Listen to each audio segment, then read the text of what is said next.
My brother stole my $500,000 inheritance, but he froze when I walked in with the ultimate trump card. I'm Daniel Harper, 38 years old, former project development director at Harper Realty, a family-owned real estate company my parents built from the ground up in Denver, Colorado. For 15 years, I poured my life into that business, negotiating deals, shaking hands, knowing every client who walked through our doors. But on a cold Monday morning, my younger brother Ryan, by 3 years, decided I was done. If you're gripped by this family betrayal, hit that subscribe button and ring the bell to follow this wild ride to the end. It was barely 8 a.m. when Ryan called me into what used to be Dad's office. The place felt different. Mom's old property photos gone, replaced by sleek glass awards Ryan had ordered for himself. His new chair, some ergonomic monstrosity, screamed he was the boss now. "Your approach is too traditional, Daniel," he said, barely looking up from his laptop. "We need bold moves, not hand-holding clients." I stood there, hands in my pockets, watching security, Tom, a guy I'd known since he started 5 years ago, pack my desk into a cardboard box. 15 years ended in a 10-minute conversation. "You'll get 2 months severance," Ryan added, eyes still on his screen. "Professional courtesy." Professional courtesy from my own brother, in the business our parents built from nothing. I took the box from Tom, gave a single nod, and walked out the glass doors of Harper Realty. The sign outside still read Harper Realty, family-owned since 1978. Named after both of us, but now just him. In the parking lot, I set the box on my truck's hood and glanced back. My phone buzzed, a text from Laura at Apex Development. "Meeting still on for 2 p.m. I smiled for the first time that day. "Absolutely," I replied. "Just cleared my whole schedule." 3 days earlier, I'd signed a contract with Apex Development, the biggest land development firm in the Western region. They'd approached me directly, impressed by how I'd built Harper Realty's reputation over the years. The deal made me their exclusive land acquisition manager for the Western Territory. 17 real estate firms, including Harper Realty, now depended on my approval for major land deals. Ryan didn't know. Nobody at the company did. Mom was on a cruise in the Caribbean, unreachable. I pulled out of the lot, catching Ryan's eye through the window. He was already interviewing my replacement, some young guy in a flashy suit, waving his hands like he was pitching a movie. Ryan gave me a small, dismissive wave. I waved back, calm as ever, wondering how long it'd take him to realize what was coming. A week, maybe 2, before he'd need to secure a new land deal. And then he'd learn what too traditional really cost. Dad started Harper Realty 35 years ago with Mom, a small office with a single listing and a dream. Mom handled the books while Dad scouted properties 7 days a week. I joined right out of college, learning every corner of the business, from filing permits to walking clients through their first home. Ryan, though, went to business school, always talking about real money and scaling up. When he finally joined 8 years ago, Dad was thrilled. Both sons in the family business, a legacy secured. But Ryan and I were different from the start. I built relationships, knew clients' kids' names, their dreams for a new home. Ryan saw clients as numbers, deals to close, nothing more. "Clients aren't friends, Daniel," he'd say, "they're transactions." That wasn't how Dad built this place. We had clients whose children and grandchildren bought homes from us. When someone walked in, I knew their story, what they did, what they wanted. That mattered. Dad never took sides between us. "Different styles for different clients," he'd say, trying to keep peace. But I saw the tension growing. Ryan wanted faster deals, higher commissions, less follow-up care. The first real crack came last Christmas. Over dinner at Mom and Dad's house, Dad mentioned retirement. He was 66, his knees acting up. "I've been thinking about the future of Harper Realty," he said. I expected him to propose a partnership between Ryan and me. Instead, he looked at Ryan. "You've got big ideas about modernizing." Ryan smirked across the table. Something cold settled in my chest. In March, Dad passed away suddenly, a heart attack while gardening.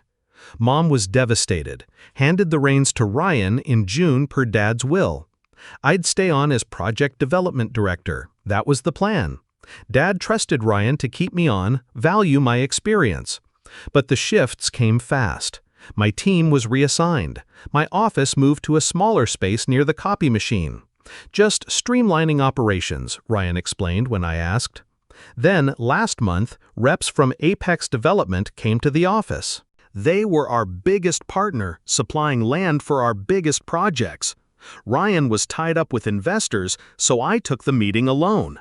That's when they made their offer. To me, not Harper Realty. "We value relationships, Daniel," Paul Grayson, their CEO, said. "Always have." I told them I'd think about it. A week later, Mom left for her cruise, needing time to grieve. The timing was perfect. I met Paul at a diner downtown, away from the office. He slid the contract across the table. "Exclusive land acquisition manager for the Western Territory. You'd control land allocations to 17 firms, including Harper Realty," he said. "Most of our prime parcels go through you first." I stared at the papers. The offer was incredible. Better pay, my own team, more control. But it meant leaving the family business, walking away from what Dad and Mom built. "Why me?" I asked. Paul leaned back. "Firms come and go, Daniel, but relationships keep this industry alive. You've built stronger connections than anyone in our network. That's what we want." I took the contract home, didn't sign right away. Spent the weekend thinking about Dad, about Ryan, about 15 years of my life. On Friday, I overheard Ryan on a call in his office. "We'll clean house once Mom's out of the picture," he said. "New team, new strategy. None of Daniel's old-school nonsense," he laughed. "Daniel's great with clients, but he's stuck in the past, too much like Dad. Once the transition's done, we'll restructure." I stood there, holding the monthly project reports I'd meant to give him. He didn't see me. Everything went quiet in my head. 15 years, every deal, every late night, every client I'd won over, and Ryan was just waiting to push me out. I walked back to my office, signed the Apex contract, and emailed it to Paul that afternoon. "I'm in," I wrote. Paul called right away. "Glad to hear it. When can you start?" "Give me a week to wrap things up at Harper," I said. I didn't need a week. 3 days was enough, just enough time for the contract to process and my credentials to activate in Apex's system. Just enough time to back up my client files and contact lists. I knew Ryan would fire me. The only question was when. Monday morning answered that question. After leaving Harper Realty, I drove straight to my meeting with Apex. Paul had an office ready for me. Simple, functional, mine. A team of 3 handled logistics and scheduling. A map on the wall showed every firm under my supervision, Harper Realty the biggest pin. Paul walked me through the land acquisition system, how to allocate parcels, set terms, prioritize deals within our margins. "It'll take a few days to get the hang of it," he said. I nodded, studying the system. "Take your time," he added. But I felt a sharp focus, a clarity I hadn't known before. "I'm a quick learner," I replied. 1 week later, I was settling into Apex's systems, calling firms in my territory, setting up my office. My phone stayed close, waiting for the call I knew would come. On Thursday afternoon, it rang, Harper Realty's main number. "Daniel speaking." It was Karen from accounting, her voice low. "Daniel, Ryan's freaking out.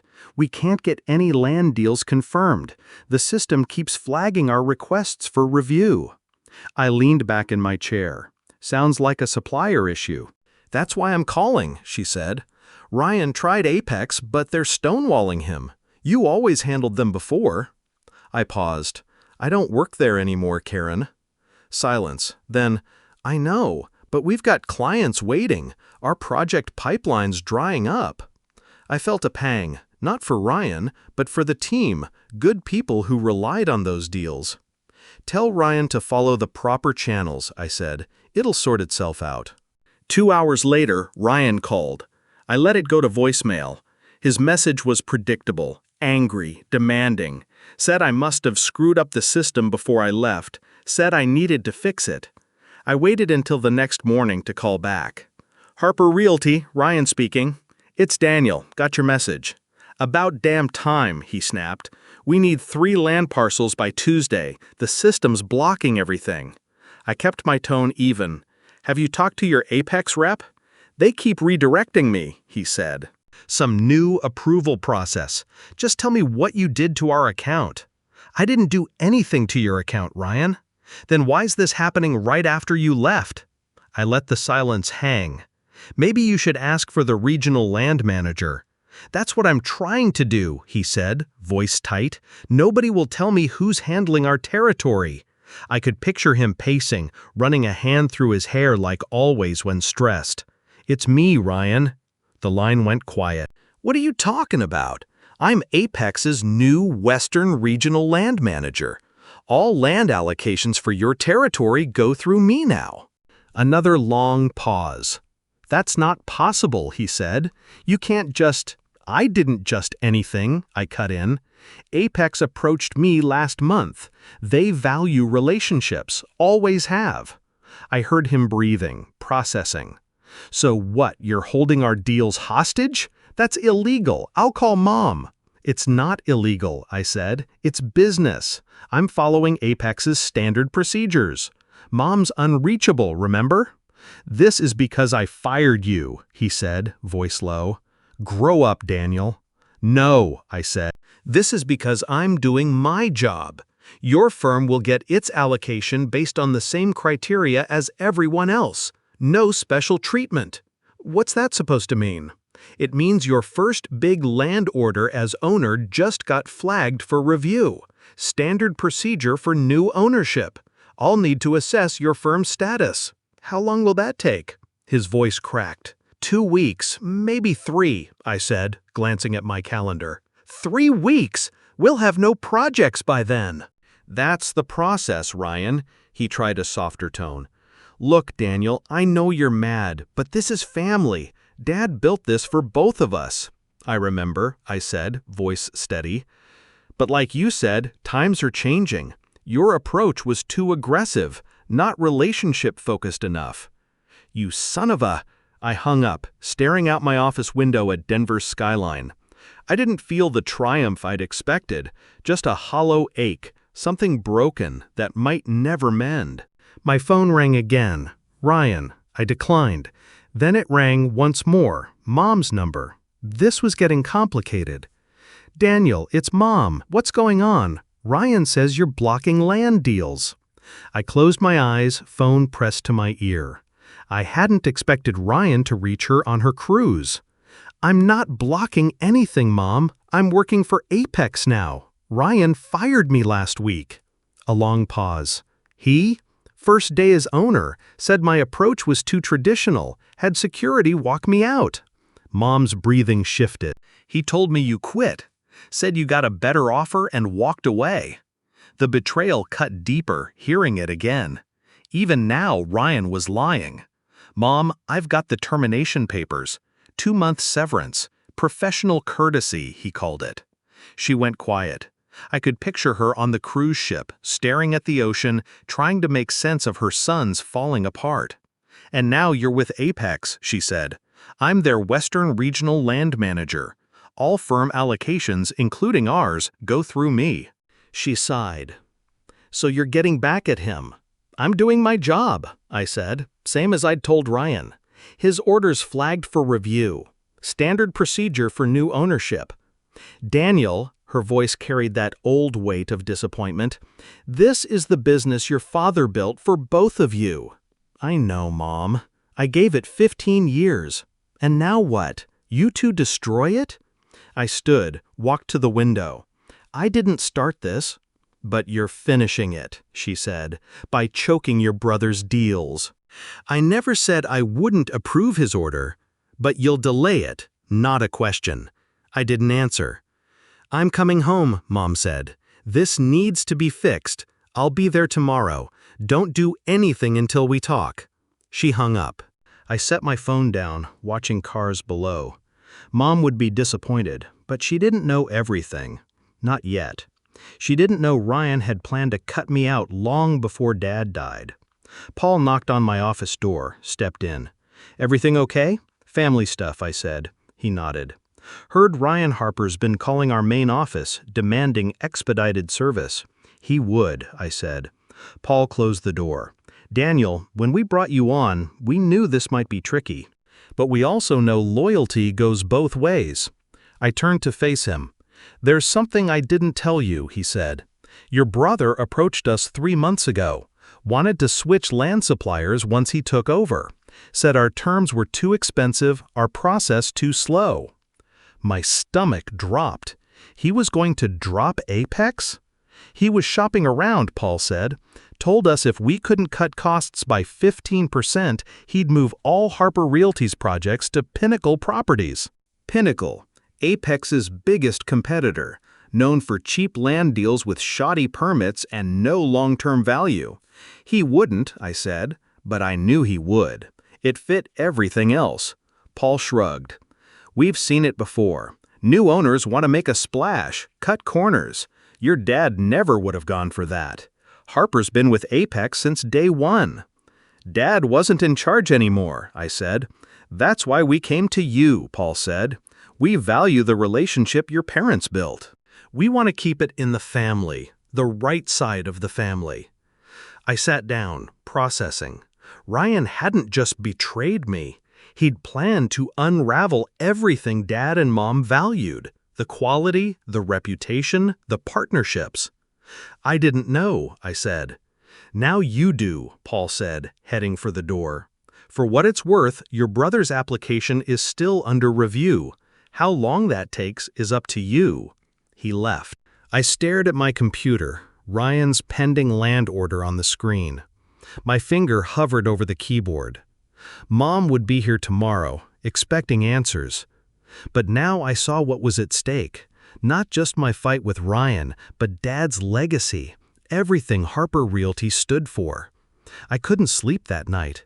Kept seeing Dad's face, how he'd look when he learned what Ryan had planned. At 5 a.m., I gave up. Drove to the office, started making calls. East Coast firms were already open. I pulled allocation records, deal histories, client notes.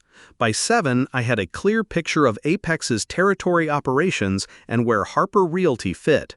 Mom texted. Her flight landed at 11. I told her to meet me at noon at Murphy's Diner, neutral ground, away from Ryan and my new office. I wasn't just fighting for me anymore. I was fighting for what Dad and Mom built, and I'd be damned if Ryan tore it down. I sat in my new office at Apex Development, staring at the territory map on the wall. Harper Realty's pin stood out, a reminder of the business I'd helped build for 15 years. Now I controlled the land deals that kept it running. My phone hadn't stopped buzzing since my call with Ryan yesterday. I ignored his texts, short, sharp demands to fix the system, and focused on learning Apex's allocation process. Paul Grayson, Apex's CEO, had given me a crash course. The system was straightforward but powerful. I decided which firms got which parcels, when, and at what terms. Harper Realty's latest order, a request for 3 prime lots in Denver's booming suburbs, sat flagged on my screen. Standard procedure, I told myself, though the knot in my stomach said otherwise. By noon, I'd called half the firms in my territory, small real estate outfits in Utah, Nevada, Wyoming. Most were thrilled to hear from me, eager to secure their next deal. I kept my tone professional, building trust, just like Dad taught me. But every call, every email brought me back to Ryan's voice on the phone, angry, entitled, oblivious to the storm coming. I didn't hate him, not exactly, but the betrayal, him firing me, lying to Mom, planning to gut Dad's legacy, it burned. I pushed it down, focused on the work. There'd be time to deal with feelings later. Around 3 p.m., my phone rang again, Harper Realty's number. I expected Ryan, but it was Karen from accounting, her voice hushed like she was hiding in the break room. "Daniel, it's getting worse," she said. "Ryan's screaming at everyone. We've got clients pulling out of contracts because we can't confirm land for their projects." I leaned back, picturing the chaos in the office I used to run. "What's he saying?" I asked. "He's blaming you," she said. "Says you sabotaged the system before you left. He's on the phone with Apex's main office now, demanding they override the hold." I almost laughed. "They won't override anything," I said. "It's all in my hands now." Karen went quiet. "What do you mean?" "I'm Apex's Western Regional Land Manager, Karen. Every land deal in this territory goes through me." A pause, then a whisper. "Oh my God, Daniel, does Ryan know?" "He does now," I said. "Told him this morning." Karen let out a low whistle. "He's not handling it well. The project pipeline's almost dry. We've got maybe a week before clients start suing." I felt that pang again, not for Ryan, but for the team. Karen had been with us 12 years, knew Dad's way of doing things. The sales reps, the assistants, they weren't just employees, they were family in a way. "What's Ryan doing about it?" I asked. "He's trying to bypass Apex," she said. "Talking to Pinnacle Properties, saying he'll switch suppliers if Apex doesn't deliver." My grip tightened on the phone. Pinnacle again. Cheap land, shady permits, the kind of partner Dad would have never touched. "He won't get far with that," I said. "Pinnacle can't match our volume or quality." "He doesn't care," Karen said. "He just wants deals closed fast." I nodded, though she couldn't see me. "Tell him to submit the proper paperwork," I said. "I'll review it like any other firm." "Daniel," she hesitated, "this feels personal." "It's not," I lied. "It's just business." I hung up and stared at the flagged order on my screen. Ryan's request for 3 lots, prime parcels for a luxury condo project, was locked until I approved it. I could drag this out for weeks, let Harper Realty's pipeline collapse, watch Ryan scramble. But that wasn't the plan. Not yet. I needed more than a power play. I needed proof, something to show Mom what Ryan was really doing. I opened my email, found a message from Paul. He'd forwarded a chain of correspondence between Ryan and Pinnacle Properties dated 2 months before Dad died.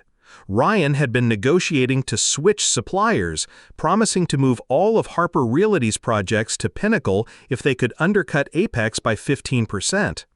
The emails were cold, calculated, nothing like the family-first ethos Dad drilled into us.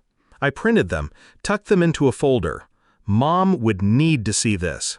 By Friday, the office was humming. My team, 3 sharp logistics folks, was getting the hang of things, scheduling calls, tracking allocations. I liked them. They worked hard, asked smart questions, didn't waste time.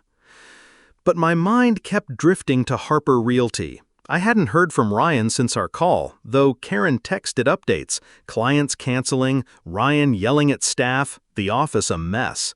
I could picture it, the sleek glass awards on his desk, his new chair, all that confidence crumbling.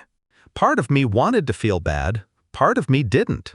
At 4 p.m., my phone rang again. Ryan. I let it go to voicemail, same as before.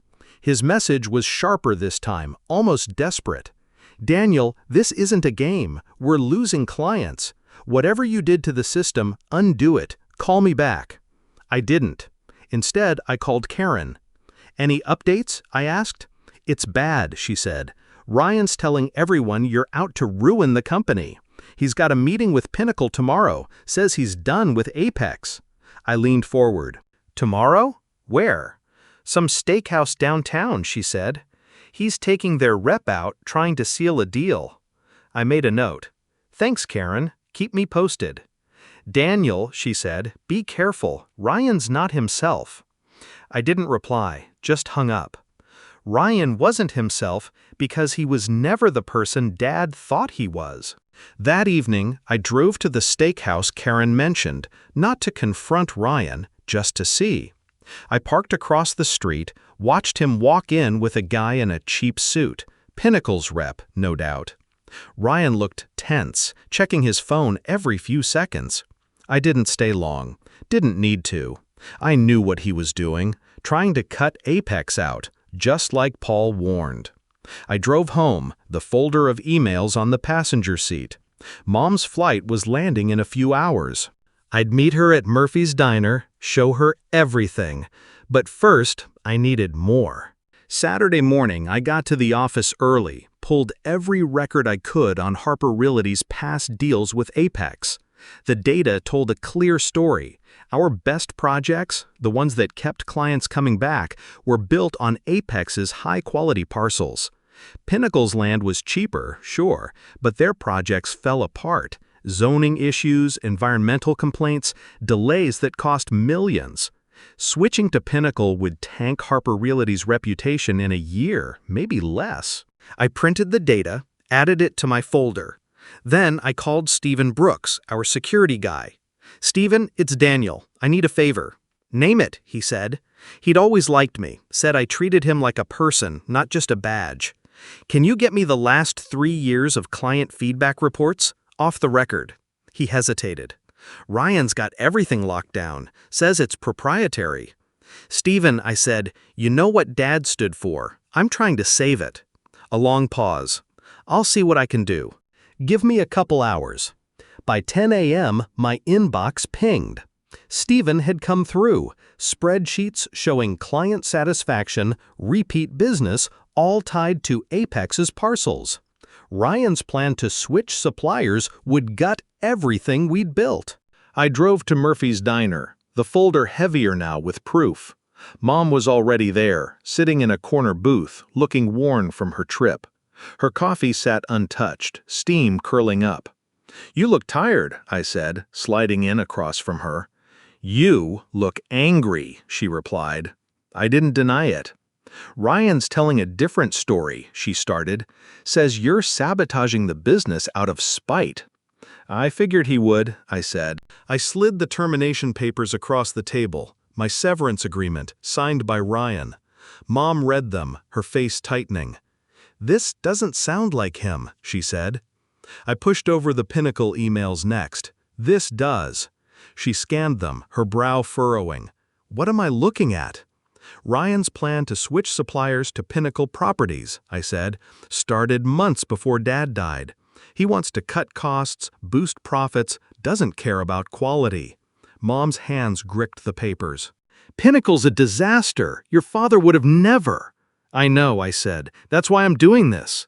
She set the papers down, rubbed her temples. "You're not just doing your job, Daniel. You're punishing him."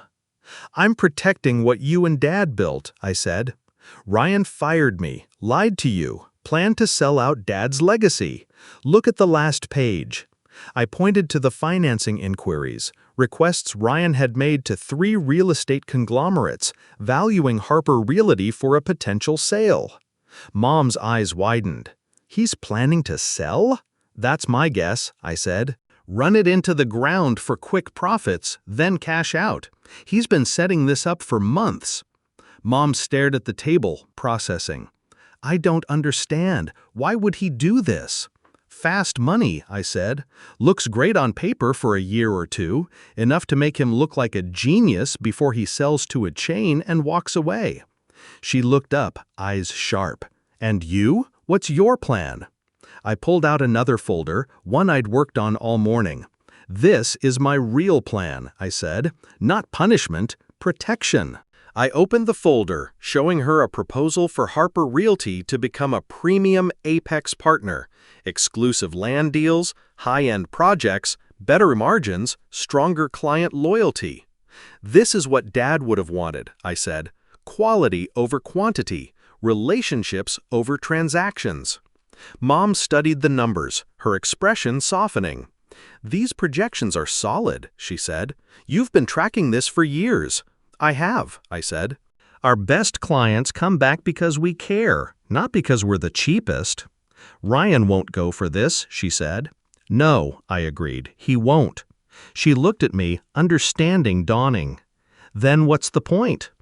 "The point is, you still control the property, Mom," I said. "The office, the land it's built on.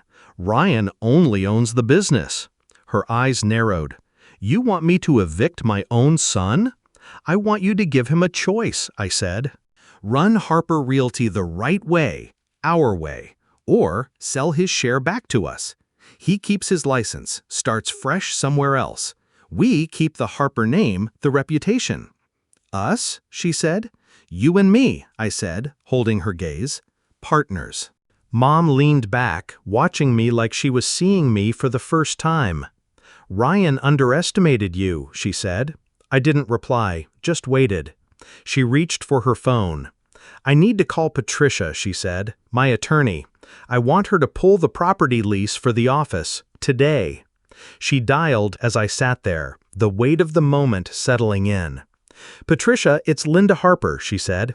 "I need you to review the lease for Harper Realty. I think it's time to renegotiate terms with the current tenant." She glanced at me, a flicker of resolve in her eyes. This wasn't over, but it was starting to feel like we were on the same side. That afternoon, I drove back to Apex, the folder of evidence still with me. Paul stopped by my office, leaning in the doorway. "Heard from Ryan again?" he asked. "Not directly," I said. "He's meeting with Pinnacle, trying to cut you out." Paul nodded, unsurprised. "He's desperate. Firms like his don't last long without solid partners like us." "He doesn't see it that way," I said. "He will," Paul said. "Keep doing your job, Daniel. We've got your back." He left, and I turned back to my computer. Ryan's order was still flagged, waiting for my approval. I could end this now, greenlight his lots, let him skate by. But that would mean letting him destroy everything Dad and Mom built. I closed the laptop, left the order untouched. Tomorrow, Mom, Ryan, and I would meet. I wasn't sure what would happen, but I knew one thing: I wasn't backing down.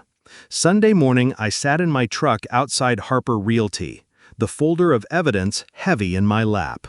The office looked quiet, the parking lot empty except for Mom's sedan and Ryan's flashy new SUV. Inside, we'd meet with Patricia Coleman, Mom's attorney, to settle this once and for all. I hadn't slept much, the weight of yesterday's meeting with Mom at Murphy's Diner still pressing on me. She'd seen the proof: Ryan's emails to Pinnacle Properties, his inquiries about selling Harper Realty, his lies about my firing. Her face had hardened with every page, but she hadn't said much, just nodded and asked for Patricia's number. Now, as I stepped out of the truck, the Denver skyline gleamed under a cold, clear sky. This wasn't about revenge anymore. It was about saving what Dad and Mom built. I walked into the conference room, the same one where I'd closed deals with clients for 15 years. Mom sat at the head of the table, looking older than she had on Friday. Ryan was across from her, arms crossed, jaw tight. Patricia, calm and professional in a navy blazer, arranged 3 documents on the table. I took a seat next to Mom, the folder in front of me. Nobody spoke for a long moment, the silence thick with tension. Patricia broke it. "Ryan, we're here to discuss the future of Harper Realty," she said, her voice steady. "Your mother and I have reviewed the situation, and there are 3 options." She slid the first document toward him. "Option 1, you continue as owner, but under a new lease agreement for the property. It includes requirements to maintain Apex Development as your exclusive land supplier and uphold the company's original standards." Ryan didn't touch the paper. His eyes flicked to me, then back to Patricia. "What's this about?" he asked, voice low. Patricia pushed the second document forward. "Option 2, you sell your ownership stake back to your mother and Daniel at fair market value, adjusted for recent losses due to disrupted land deals." Ryan's glare sharpened, aimed at me. "This is extortion," he said. I leaned forward, echoing his own words. "This is business, Ryan." Patricia continued, unfazed. "Option 3, you keep ownership but relocate Harper Realty. Your mother will terminate the current property lease in 30 days. Ryan's head snapped to Mom. You'd do this to me? Your own son? Mom met his gaze, unflinching. You fired Daniel without a word to me. You lied, said he quit. You planned to dismantle everything your father and I built. So yes, I would. Ryan stood, pacing the length of the room, hands raking through his hair. This is insane, he said. All because I wanted to modernize, make us competitive? Mom's voice was quiet but firm. All because you forgot what makes us different. The room went still. Ryan stopped pacing, staring out the window at the half-empty lot where we used to display model homes. I could see him calculating, weighing his options. Finally, he turned back. How much? He asked, voice flat. Fair market value, I said. Enough to start fresh somewhere else. He laughed, a bitter sound. You planned this from the start, didn't you? No, I said. I just saw a way forward when you forced my hand. He looked between Mom and me, then down at the second document. Without another word, he picked up the pen and signed. No shouting, no dramatics, just the scratch of ink on paper, closing one chapter and opening another. He stood, walked out, and didn't look back. Mom let out a long breath, her shoulders sagging. Patricia gathered the papers, gave me a small nod, and left us alone. You okay? I asked Mom. She didn't answer right away, just stared at the table. I never thought it'd come to this, she said finally. My own boys, tearing each other apart. I didn't start it, I said, softer than I meant. She looked up, eyes tired but clear. I know, but you finished it. I didn't argue. She was right, in a way. What now? I asked. She reached for the signed document, Ryan's signature stark against the white page. We rebuild, she said, like your father and I did 35 years ago. 6 months later, I stood in the lobby of Harper Realty, now officially Harper & Son. The office buzzed with activity. Clients signing contracts, agents fielding calls, the printer humming with new listings. The lot outside was full again, not just with land displays, but with clients walking through model homes. Our project pipeline was stronger than ever, thanks to the exclusive Apex deal I'd negotiated. We focused on high-end developments, condos, gated communities, projects that carried Dad's vision of quality over quick profits. Mom worked part-time now, mostly greeting clients, her smile brighter than it had been since Dad's death. The weight of disappointment seemed to have lifted, replaced by something like pride. I hadn't heard from Ryan since he left. Last I knew, he'd moved to Seattle, working for a big real estate chain. I didn't wish him ill, but I didn't miss him either. The office felt lighter without his sharp edges, his constant push for bigger, faster. Paul Grayson from Apex stopped by one afternoon, surveying the revamped lobby. Looks good, Daniel, he said. Numbers are up. Better than before, I said.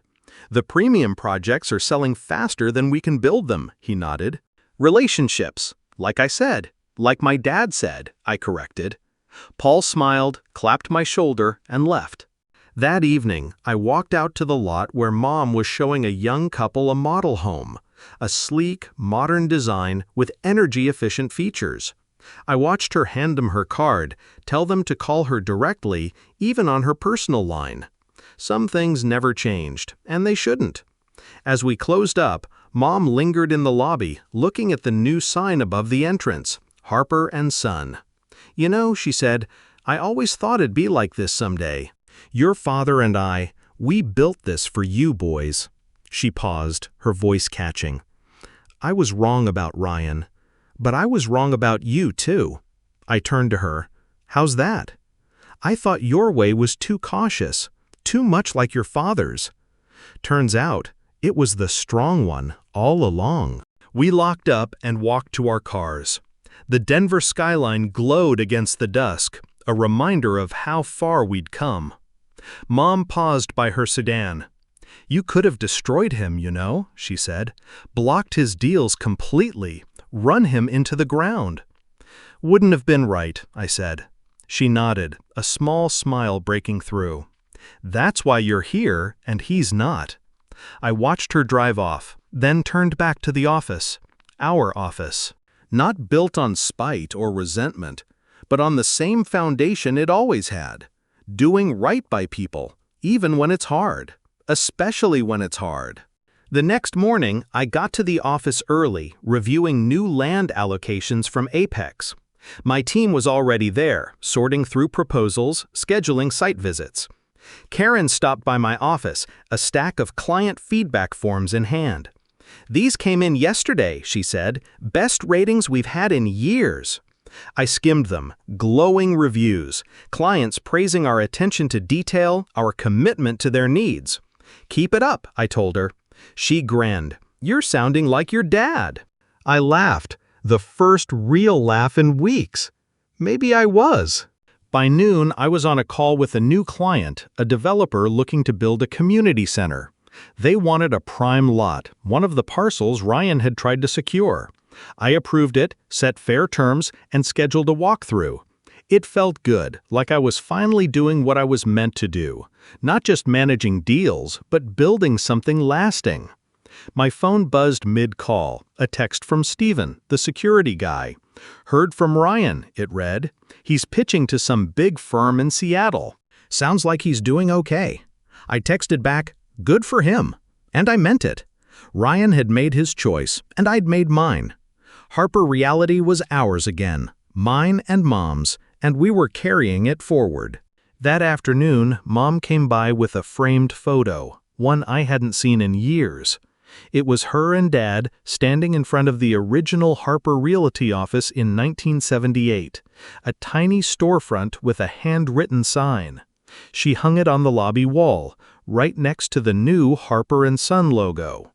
"Your father would have loved this," she said, stepping back to admire it. "He'd be proud of you." I didn't say anything, just nodded. The lump in my throat made words hard. We stood there a moment, the hum of the office around us, clients and agents moving through their day. It wasn't perfect, but it was ours. Over the next few weeks, Harper Realty hit its stride. We landed 2 more exclusive Apex deals, locked in long-term clients, and expanded our team. I hired a new project manager, a young woman who reminded me of myself 15 years ago, hungry to learn, quick to listen. Mom started teaching her the ropes, just like Dad had taught me. The office felt alive again, the way it had when I was a kid, watching my parents build something from nothing. I thought about Ryan sometimes, wondered if he'd ever see what he'd lost. But those thoughts faded with time. I had work to do, a legacy to protect. One evening, as I locked up, a client stopped me in the lot, an older man who'd bought his first home from Dad back in the 80s. "Heard about the changes," he said. "You're doing your father proud." I shook his hand, thanked him. As he walked away, I looked up at the Harper & Son sign, the lights catching it just right. This was what Dad had wanted, not just a business, but a promise kept. To our clients, our team, our family. I got in my truck, the folder of evidence long gone, filed away with the past. Ryan had taken his shot, and I'd taken mine. But in the end, it wasn't about winning or losing. It was about building something that lasted.